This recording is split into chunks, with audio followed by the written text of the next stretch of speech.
Right, well with us I have a group that I know very little about. I have heard your albums, but we know nothing about you whatsoever, and I'm sure many people in Australia feel the same. Rob and Glenn from Judas Priest, welcome to Countdown. Now Rob, if you could just explain about the group, just tell us a little about this group. Well, the group itself formed about 5 or 6 years ago on a semi-pro basis at that time.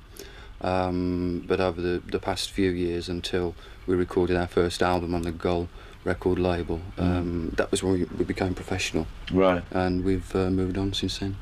Now, your music is sort of, it's very hard to categorise your music, because on your albums, and especially the latest one, it's there's a lot of different moods. I think that's fair to say. We feel that although you can basically categorise our music as being rock music as such, we tried to steer away from a particular stamp, as it were, you know, trying to incorporate all the varieties of rock that we possibly can, and hopefully we feel that we've maintained what you would call a Judas Priest sound, as it were. Now, on the latest album, Roger Glover had a lot to do with it, or had a lot of involvement with it. Glenn, I mean, like, are you, as a group, have you been followers of Deep Purple or what? Well, in the early days, yeah. You know, I mean, I think everybody when they start in a band has influences, and Deep Purple, I think they were an early influence on me, you know, but not recently, you know. We just got together with Roger. It was just one of those things as a producer. We work really well. Yeah. We're at the moment just doing our next album with a guy called Dave Mackay. Dave Mackay, he's actually Dave Mackay. Mackay. We don't know it's Mackay. Dennis Mackay. Oh, it's Dennis. Sorry, Dennis Mackay. Dennis Mackay. Now, with your music, like, are you you must spend an awful lot of time in the studios putting down an album. Well, surprisingly enough, I don't think it is that way, actually. And I mean, we're trying to get this album done in, what is it, 4 weeks, probably. But there's a lot of work goes into it before then, you see. We prefer to, when we finish touring or whatever, just sit down with songs and, you know, completely run through them, then do what we usually do, which is a demo album, before we actually go into the studio. So I suppose in the long run, from the start of a project, yes, I suppose it does take quite a few months, but studio time is, what, 4 weeks? We never know when an album's going to materialise. The last album we started to write in America when we were over there, and we were supposed to record it when we came, but what we decided to do was try and get 2 albums together, and we want to start to work in the new year and then not stop again. With release one album and then have one in the can ready to release. You know, you find you lose momentum. You de-gear from. I mean, we're a very hard-working band. You know, we've never stopped working.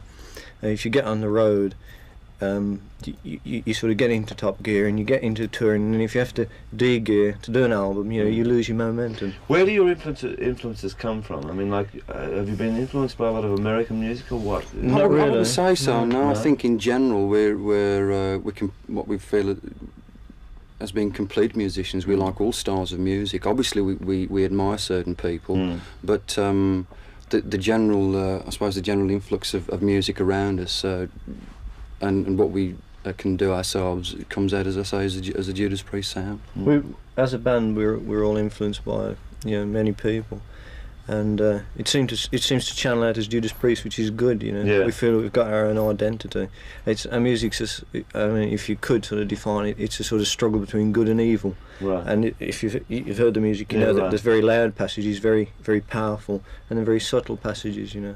We don't intentionally write like that, but that seems to be the way it comes out. That's the way it works, yeah.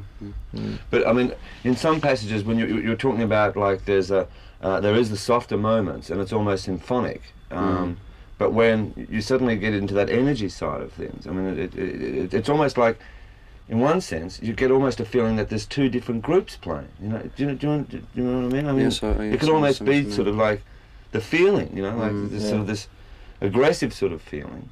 And then suddenly it all does become symphonic. I mean, we feel. Have you always been like that? I mean, as far as the group structures? I think so. Yes. It's certainly not a contrived thing by any means. It's just, as Glenn says, the way we are as 5 musicians. It comes out that way, you know. I think it's if people go and see a loud rock band, you know, it's nice to have subtle passages, and then the dynamics of when you come in and you're very powerful again, they're sort of they stand out, you know. And can I ask, I mean, like, did you approach Roger Glover, or did Roger approach you? It was a sort of mutual thing. Mutual thing. Yeah. Roger Glover was recommended as a producer by CBS, and at the time we were rehearsing in Pinewood Studios in Shepperton, so Roger came down, and which we like to do with producers, we sat down and we had a good talk, and we decided Roger was right for the album. The only reason he's not doing the album we're doing now is because it was just such short notice, you know, that he's already booked up to do other things, and we couldn't do it when Roger wanted to, but we should probably get together on the next one we do, you know. Very likely. Well, thanks very much for coming on the show, and I hope one day you'll be able to fit Australia into your touring. We'd certainly like to go to Australia, definitely, yes. Well, thanks very much. Thanks. Thank you.